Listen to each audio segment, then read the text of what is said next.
আউটারে কি এই এখানে আছে এইটুকুর নাম কি? আউটার এটার নাম হচ্ছে অ্যালাউন্স।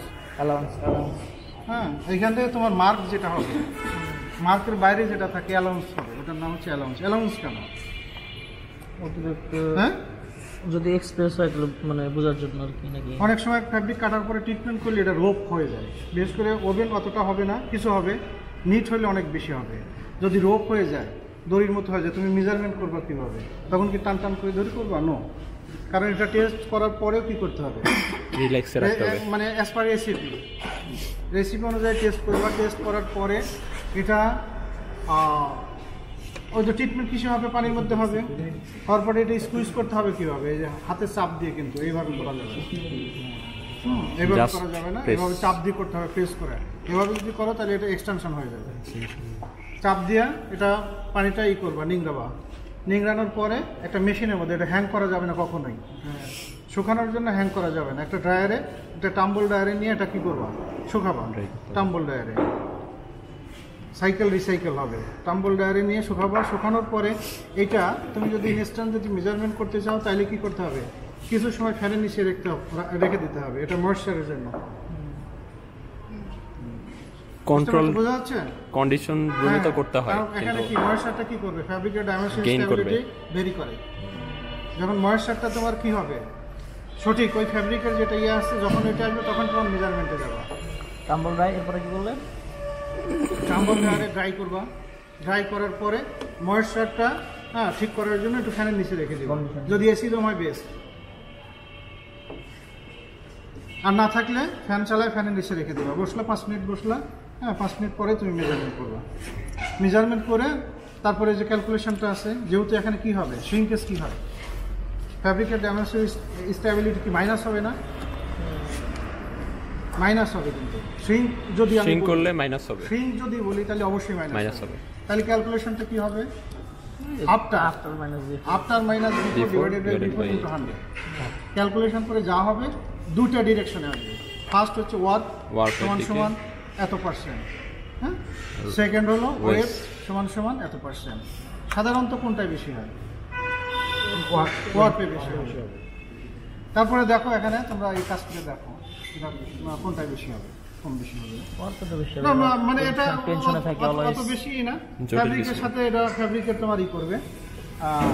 আর কখনোই মানে এই ফ্যাব্রিকটাকে আলতোভাবেই করতে হবে, জোর করে ফ্যাব্রিকটাকে টান করা যাবে না। ভালো হচ্ছে, আয়রন করা আছে, ভাঁজ করা আছে, আগে থেকে তো শুনতে হবে। ঠিক হয়নি, ওটা তোমার হয়েছে, ফ্রিজ করছে। টপার না,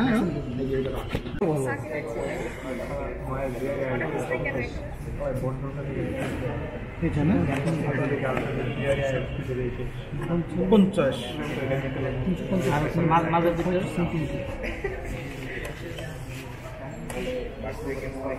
35 CM centre two centre, 35 CM. এখানে এই করো। আরেকটা কথা বাকি আছে, এই বরাবর কি মেজার করা হয় কোনাকুনি? 35 আর আচ্ছা, এই স্কেলের বাইরে চলে আসলে কেমনে হবে? স্কেলের ভিতরে চলে আসলে এটাই মাপ যখন নিবা তখন মাপটা কিন্তু মানে দুইটা ওয়েতে 3 জায়গা থেকে মাপ নিবা।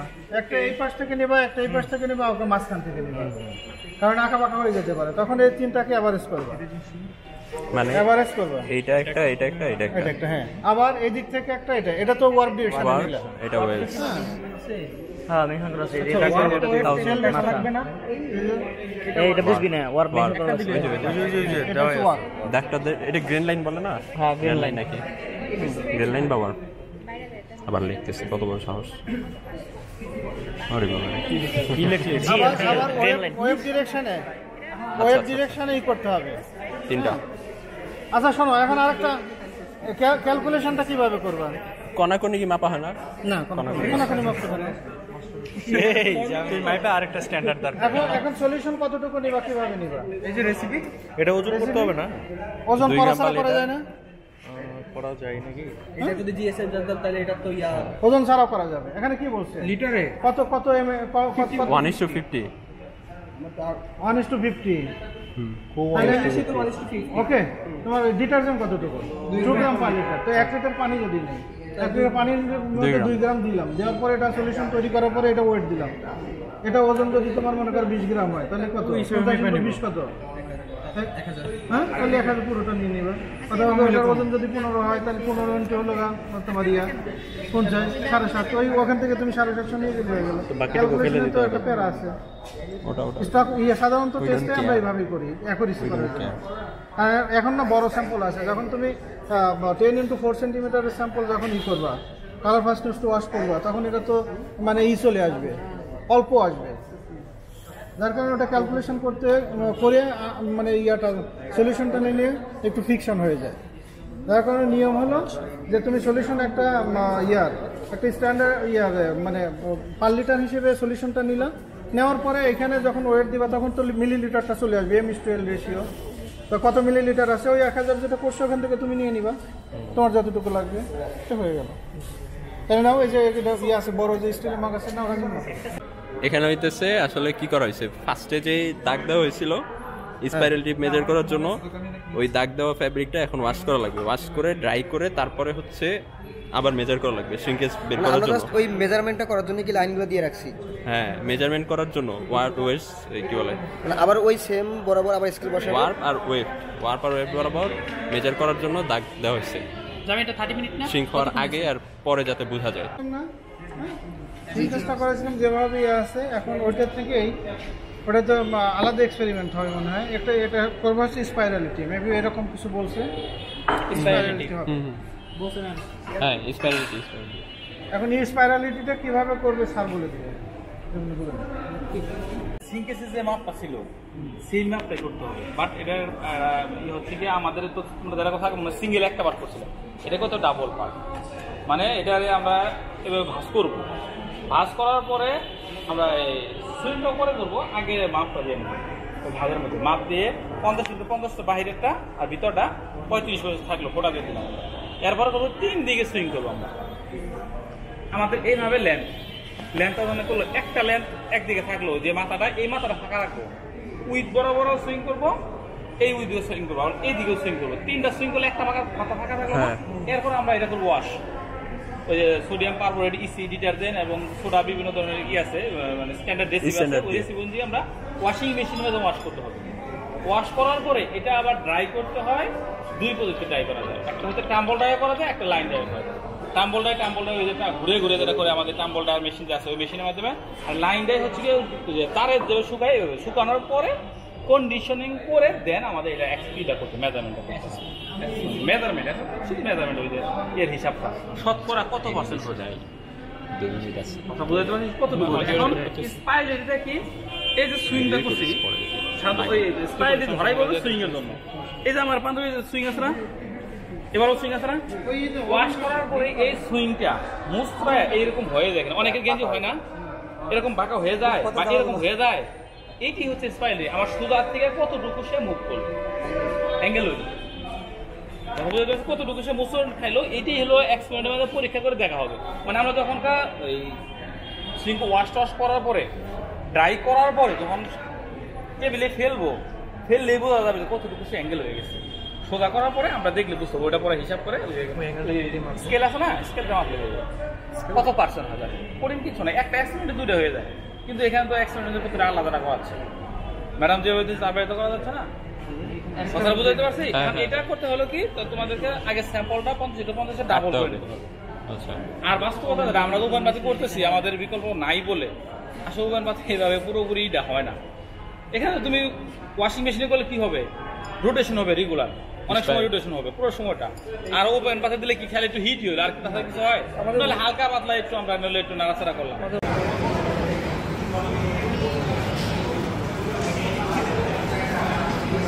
এই মেশিন কি নতুন আনা হয়েছে?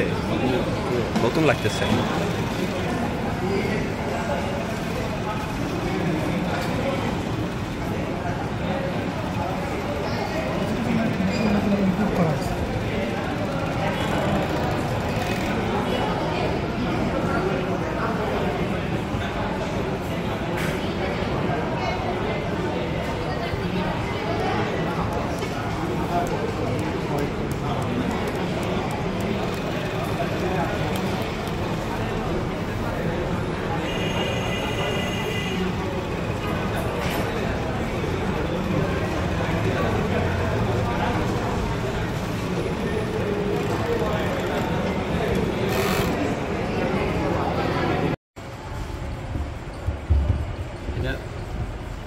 বললে পারবা, বুঝবা না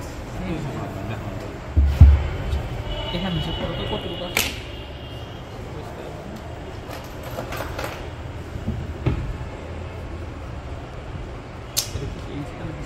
এটা তো দাগ নাই,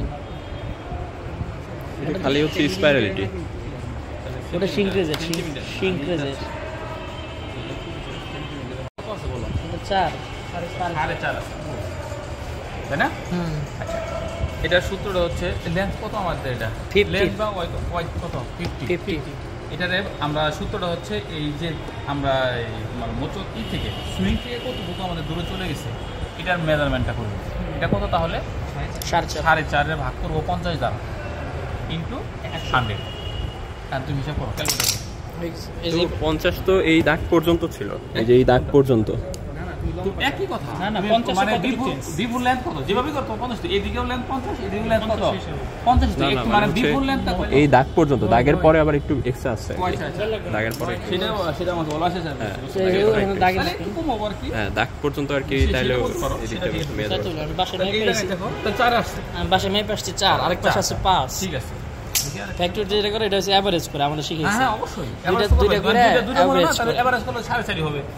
এই যে এখানে এই পাশে হচ্ছে 5, 4.5 এখানে 4.5, ঠিক আছে, তাহলে তোমার 4.5 হয়, 5 আছে, তাহলে 4.5 হলো। মানে হচ্ছে অ্যাভারেজ, তুই দুই পাশে মেপে অ্যাভারেজ করবে, দেন 4.5 কে তুমি 50 দ্বারা ভাগ দাও ইনটু 100 কত হয় বলো? 9%। এটা 5 এর উপরে গেলে এটা ইনটু শেষ। পার্সেন্ট, ইনটু পার্সেন্ট দিবে 9%। 9%, তাহলে 9% হয়ে যাবে। এই স্পাইরালিটিটা হচ্ছে 9%। এটা তোমার সূত্র বুঝতে পারছো? F equal to maximum 5%। 5% এর ভেতরে থাকা লাগতো। ঠিক আছে, এবার তুমি কি দেখো, সিঙ্কেজ দেখো, সিঙ্কেজ তো সেদিন দেখছিলাম, যে স্কুল দিলি দেখো স্কেল ধরলেই হবে, কিছু লাগবে না। সিঙ্কেজের জন্য সব শিখে বলতেছে একদিন। সেকেন্ড লেভেল লাস্টের পার্ট আর কি। জানি ভিডিও গুলো এটা কত পার্সেন্ট দেয়, দাও 5%। এটা টাকাতে করা এটা সব স্কেলে পার্সেন্টেজ আছে না? হ্যাঁ, হ্যাঁ, সরাসরি স্কেলে scale এ। পার্সেন্টেজ তৈরি করা আছে।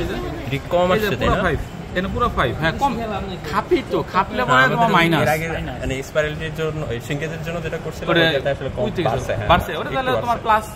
প্লাস আসছে। এটা কেন হয়, এটার টেকনিক্যাল অনেকগুলো কারণ আছে। এটা তো ধরো তো, এটাও তুমি 3টা ভাগ করতে হবে, মানে 3টা করে এভারেজ করবা। এটা কত 5, এটা কত, এটা 5 থেকে সামান্য একটু কম, মানে 5 বলা যায়। হ্যাঁ, সব দিকে 3টা করে থাকবে, এটা একটু কম আছে, তার মানে তুমি এভারেজে 5 ধরতে পারো, সমস্যা নাই। মানে 3টা এভারেজ করলে পরে ওই 4.94 বা 95 এলে ওটা 5। হ্যাঁ, আবার তুমি এই দিকেও দেখো কত আসছে, এটা 2.5। হ্যাঁ, এটা 3 আসছে মোটামুটি। না এটা বাড়ছে না, সিঙ্কেজ মানে খাপানো। হ্যাঁ, বাড়তেও পারে, সেটা প্লাস হতে পারে, সেটা পজিটিভ সিঙ্ক মানেই হচ্ছে তোমার ওয়াশ করার পরে এটা খেপে যাবে। না, এটা মাইনাস আছে, বাইরে হবে না। হ্যাঁ, মাইনাস তো অবশ্যই। তুমি মাইনাস কেন, তুমি বাইরে কেন বাড়ে? সাধারণত তোমার ম্যাক্সিমামই 2টা ফেব্রিক, এক ওপেন ফেব্রিক বাড়তে পারে, আর দ্বিতীয় হলো রিপ জার্সি আছে। রিপ জার্সি চিনো? রিপ ছিল না, রিপ জার্সি দেখবা যে একদম বেড়ে যাবে, 1:1, 2:1 বা 3:1 দেখো, রিপ দেখবা যে সিঙ্কেজ বেড়ে যায়। এখানে দেখো, তুমি যে বলছিলে বাড়ছে কিন্তু দেখো এটা কত আমার 50 ছিল এখানে, তাই না? এখানে দেখো এখান থেকে কমে গেছে না, এটাও 2.5 বা 3 ধরা যায় আর কি। তাহলে 3টা এভারেজ করে যেটা এটা তাহলে যাবে সেটা। বুঝতে পারছো হিসাবটা? সিম্পল হিসাব, কঠিন কিছু না। এটাও কিন্তু সূত্রের আগের মতোই, মানে যেহেতু এটা মাইনাস হচ্ছে, স্কেলে সরাসরি পার্সেন্টেজ হিসাব করে এগুলা তো মনে করো কাজ যত সহজ করা যায়, প্রফেশনাল এই কাজের জন্য জন্য। মনে করো যে ওরা ওইভাবে দেখায়, টেমপ্লেট দিয়ে এমনি করে দিচ্ছে। ক্যালকুলেশন সূত্র আছে তো, সূত্র করা। সূত্রটা হচ্ছে কি, before minus after divided by তুমি আগে বিফোর। দেখতেছো minus, minus after by before. হ্যাঁ, before minus after divided by before in 100। আপনি সূত্র অনুযায়ী স্কেল দেখা। হ্যাঁ, সিম্পল হিসাব। ঠিক আছে।